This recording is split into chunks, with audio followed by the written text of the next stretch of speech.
the deepest, darkest underground, there exists a tribe of urban explorers. They spend their nights prowling the city's drains, tunnels and deserted buildings. This is their playground, and they call themselves the Sydney Cave Clan. I could have been a contender. Could have been almost anything.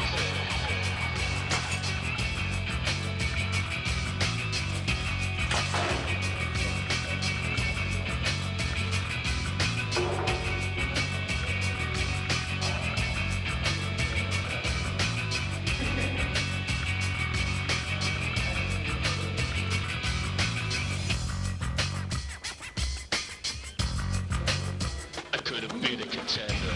I could have been almost anything.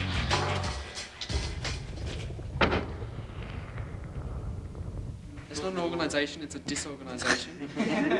There's no structure, no rules. The Cave Clan's made up of about 30 people in Sydney, about 60 people or even more in Melbourne, and we've got groups in Brisbane, Adelaide and even in Canada as well.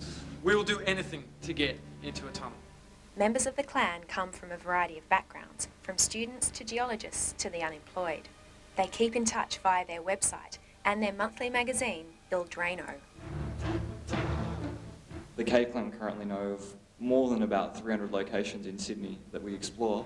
When we explore literally anything and everything we can, train tunnels, we do old war bunkers. There's about 30 or 40 different war bunkers on all the heads. You've also got electricity tunnels, like cable tunnels, the insides of hollow concrete bridges. There's just so much stuff. Like we've got over 350 different places to explore, including reservoirs, all that sort of stuff. The person that finds a place gets naming rights. Sometimes there's a bit of controversy about those sort of things.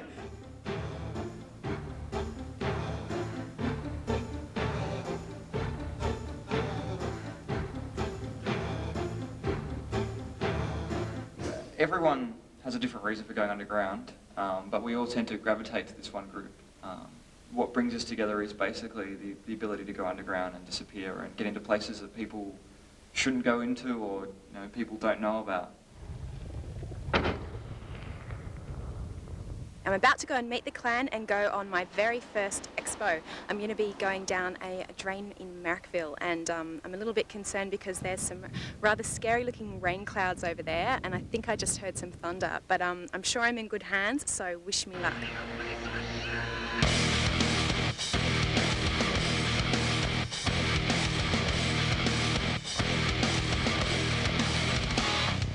It's called Rock Top because we'll see when we get in there. It's hewn out of sandstone, so the roof is all made of rock. That looks excellent. Tell me something, 'cause I don't know if that looks for me. Come back up. Vicious sounding dog. Change your face and show me. It's raining today, so we're a little bit worried. We don't usually like to do these in the rain, but we're hardcore, so we're going to do it. And we hope there isn't going to be a problem, so let's go. Down in the drain, it was dark, damp and full of echoes.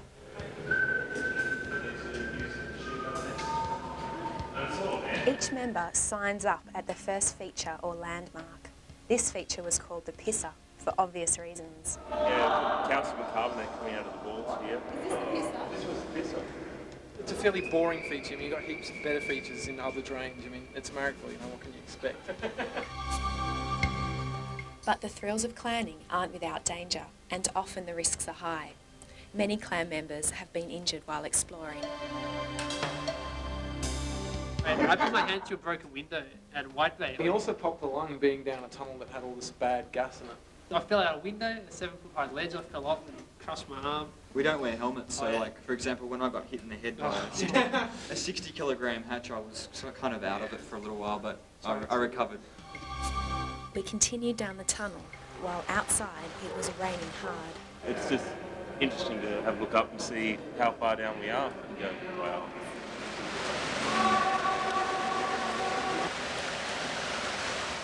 The sound of gushing water became louder.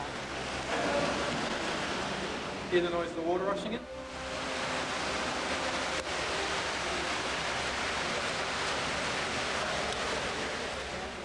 It became clear that the drain was starting to fill up.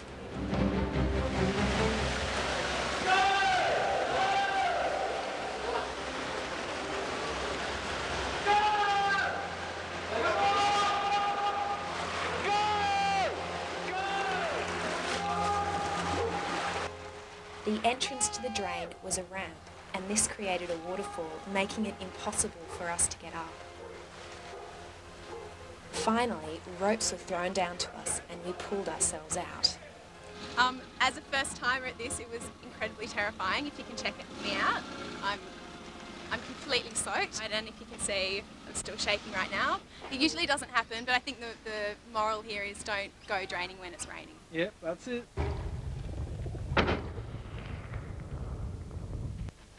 Not deterred by our near-death experience, on we went to the clan's headquarters, which included an old abandoned machine gun turret.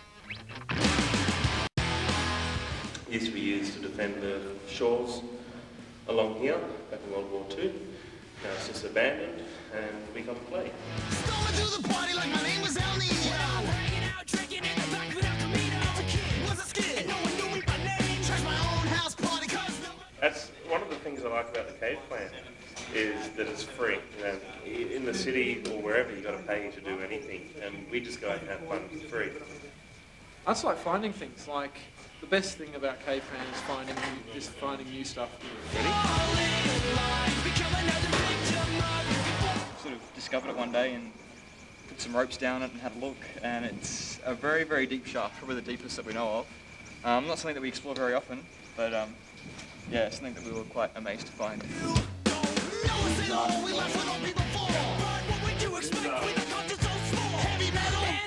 The stuff we get up to is just amazing. You know, Eric or Hatchet can call me up in the middle of the night and say, let's go, you know, abseil off South Head, and we can be inside a World War II bunker. And it hasn't cost us a cent, and it's absolutely breathtaking. We basically know stuff that literally nobody else in the city knows.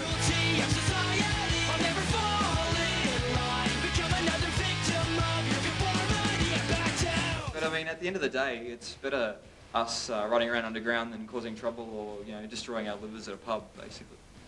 I don't know why. There's probably some gene that's going to be discovered later that sort of is indicated for people who like to be underground and in the dark and in the quiet, damp, smelly, sort of fungusy regions of the city. It's a bizarre, dangerous and sometimes illegal pastime. But as long as their curiosity continues, it seems, so will the clan.